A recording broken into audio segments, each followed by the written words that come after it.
Medyo malab na lang gamitin ko sa para ganito ang itsura niya. Kasi pag malab na ko section, mga lumalabas yung gilid ko. Ngayon kasi ko yung section, para malabas ba yan. Unti man na section. Mabilis din mo section pagka medyo malab na muna bago dinublihan. Pag dubli naman ang section, pag dinublihan naman yan, babalagbag naman ang style. Babalagbag naman, pag dinublihan natin siya. Ang kasi bilang section. Para ito bilang masila, lumabas sa gilid. Ganun lang technique ng section. Mabilis na kakonnection. Pag marunong ka connection, mabilis na kakonnection. Maniwala kayo sa akin. Promise! Cross my heart! Fix my heart! Ano lang connection? Mabilis yung connection. Pag marunong, kailangan connection, pag-aaralan din. Kailangan. Sana may matutunan. Ganun lang kasi, tinan mo connection, no? Tinan mo to. Ganun lang pa yung connection. Pag tinan mo yung connection, kaya ganun mo. Wow! Para ka lang nagpapahid ka connection ng ano ba, yung palaman sa tinapay. Para mabilis pa natin yung buhay ko sa akin. Ganun lang kasi simple ko sa action kailangan.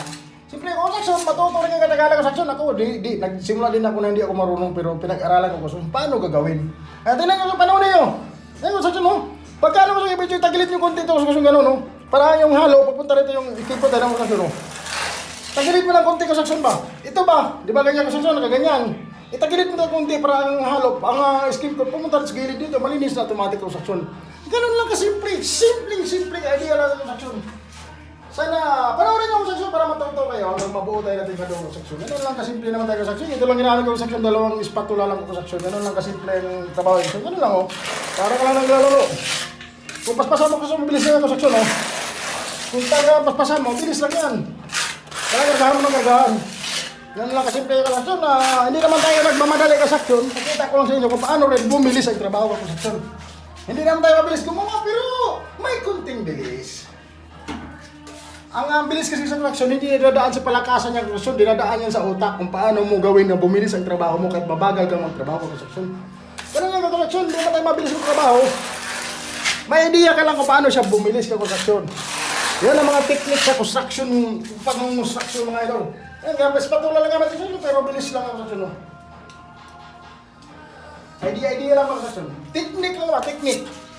Nga simpleng technique. Oh, tinan mo. Para ka lang nagpahid yung palaman na tinapay. Sarap. Para ka lang kumain ng ano.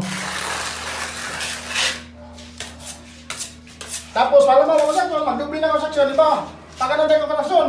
Pagkanan tayo nga natin pahid yan. Papalagbag naman tayo kasyon. Papalagbag naman para masirado talaga natin yung kasyon. Ganun ang technique niya kasyon. Yan. Panoorin nyo nga kasi malapit yung dulo ko ito. Simpleng-simple nagpapahid yung konsaksyon. Kung sa marunong ka na, kung hindi ka pa marunong konsaksyon, medyo mahirap konsaksyon.